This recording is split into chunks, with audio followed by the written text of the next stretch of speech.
अगली चिट्ठी है दूरस्थ तीन ताली की। नाम अच्छा है, दूरस्थ तीन ताली। जय हो जय हो जय हो प्रिय ताऊ सरदार खानचा, सभी को नमस्ते। आप सभी को फिर से खत लिखने का मौका मिला है, कृपया इस खत को स्वीकार कीजिए।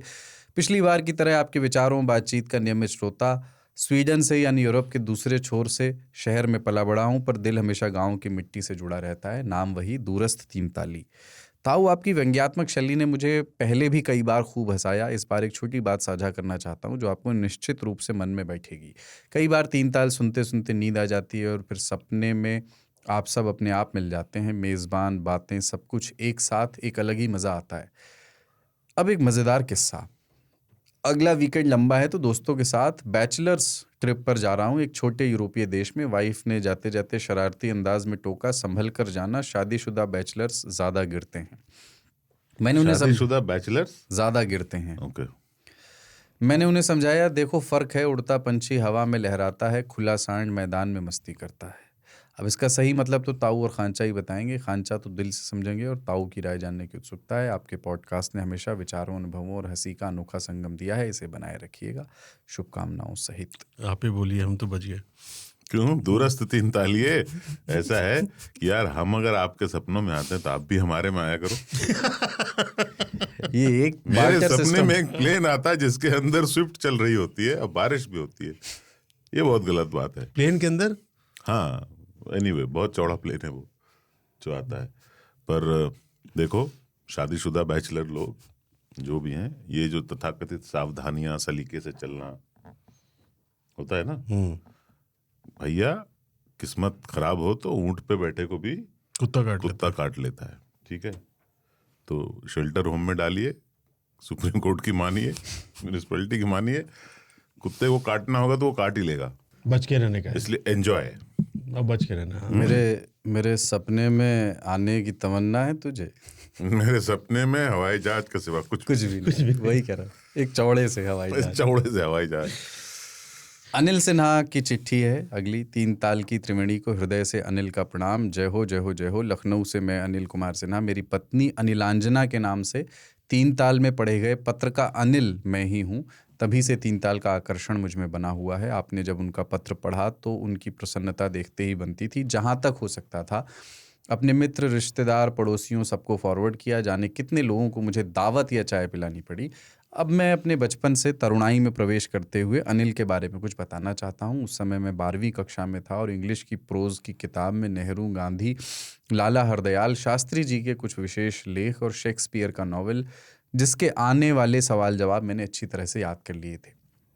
पिताजी मेरे अंग्रेज़ी के प्राध्यापक थे। मोहल्ले में हमारे अर्थात मास्टर साहब के परिवार को बड़ी इज्जत से देखा जाता था और ये जनश्रुति थी कि उनके बच्चे पढ़ने में तेज़ हैं, जबकि मेरी हकीकत मेरे सब भाई बहनों में अलग थी। मैं और मेरा मित्र शाम 7 बजे डेयरी से दूध लेने जाया करते थे। उसी समय हमारे वय की लड़कियां भी अपने अपने छज्जे के ऊपर टहलती थीं।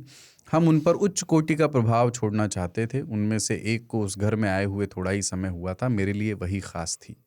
पिता के अंग्रेज़ी के प्राध्यापक होने के बावजूद भी हमारी अंग्रेज़ी साधारण थी।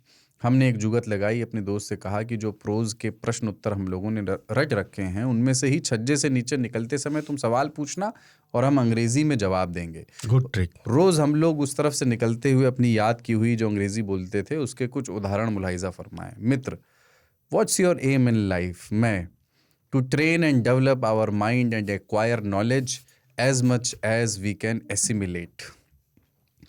इसी प्रकार से वो पहले से तैयार प्रश्न पूछता था और जवाब देता था, जैसे When new harvest is ripe and new season is begin, there is a festival to celebrate among them. Holi and Deepavali are the most important. वाह।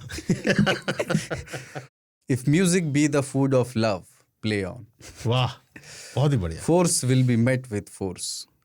The world is a stage where everybody takes part, where mine is a sad one. ये सिलसिला करीब 6 महीने तक चला। हमें ये गलत फहमी थी कि सभी लड़कियां हमारी वजह से छज्जे पर आती हैं और हमसे बहुत प्रभावित हैं। सवाल पे आती थी। वैसे हमारी खास छज्जे पर हमारे दूध लेने जाने से लेकर आने तक खड़ी मिलती थी। हम ये सोचते थे कि शायद वो कोई चिट्ठी या किसी तरह से हमसे मिलने की कोशिश करे। एक दिन हमारी प्रतीक्षा समाप्त हुई। हम पटली पर बैठे खाना खा रहे थे। हमारी बहन आंगन में ही खाना बना रही थी। हमारी वही खास लड़की हमारे घर आकर बहन के पास चौकी पर बैठ गई। दोनों लोग आपस में हंस हंस बतिया रही थी। हमारा गला सूख रहा था। मालूम हुआ जिनको हम लाइन मार रहे थे वो वास्तव में बहन की मित्र थी। मेरी बहन जिस स्कूल में हिंदी पढ़ाती थी वो वहाँ अंग्रेज़ी की 12वीं कक्षा को पढ़ाती थी। हमारे पिताजी से शेक्सपियर का कोई प्ले लेने आई थी। उसने हमारी सभी बात बहन को बता दी। हमसे बोली, पप्पू तुम अपना प्रोनाउंसिएशन ठीक करो, तभी सही से अपने जवाब कॉपी पर लिख पाओगे। मैं बुरी तरह झेप गया। वो लड़की जिसके बारे में क्या क्या अरमान थे वो मुझसे 12 साल बड़ी थी। दीदी ने पिताजी को विस्तार से बताया। दोनों देर तक हंसते रहे। पिताजी ने सिर्फ इतना कहा, क्या बेटा बाहर अंग्रेज़ी बोलना अच्छा लगता है? मैंने कहा हाँ। वो मुस्कुराहट नहीं रोक पाए और बोले, गणित और साइंस के सवाल भी इसी उत्साह से घर पर लगाया करो। मेरी चोरी पकड़ी गई थी पर किसी ने मुझे चोर घोषित नहीं किया। मैं आज भी उस समय को हंसते हुए याद करता हूँ, बिना इस लाइन को भूले। काश वो मेरी हमउम्र होती। टीस नहीं महसूस करता पर सोचता ज़रूर हूँ कि एक उम्र के ख्याली प्यार के साथ पढ़ाई का मज़ा ही कुछ और है।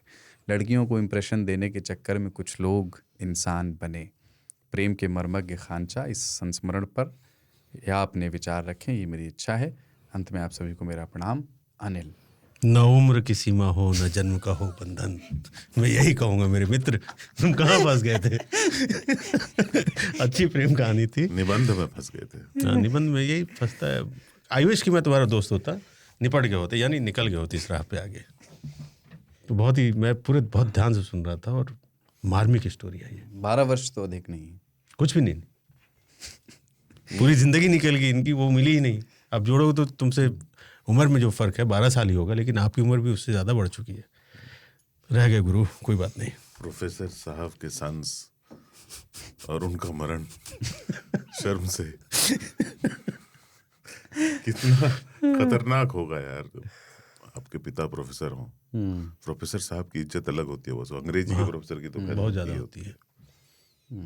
और वहाँ पे आपके अंग्रेजी के किस्से आपके आंगन में सुनाए जा रहे हो। वो भी ये इसके साथ की उच्चारण खराब है। हाँ यार, जब कोशिश पूरा किए रहे, बहुत ही बढ़िया था। देखो भैया, कुछ भी करो, दूध लाते हुए या लाने जाते हुए लड़के की फारसी भी वैसे ही सुनाई देगी जैसे उनकी अंग्रेजी सुनाई देती है। भाई चांस नहीं होता। हाथ में जब टन टन टन करता हुआ स्टील का एक जो भी बर्तन हो ना, क्या बोलते हैं उसको? दूध वाला उसको बोलते थे, क्या बोलते थे कुलदीप? तुम तो नहीं जानते होगे। पूरा एस्थेटिक्स बिगाड़ देता है। क्यों नहीं जानता हूँ मैं? फिर वही। अरे तो बताओ, हम भूल गए उसको। दूध का वो जो, हाँ वही वही। बस वही।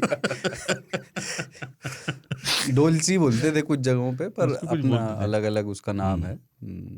वैसे दूध का डब्बा बोल देते थे लोग, वैसे दूध वाला डब्बे में दूध लिया।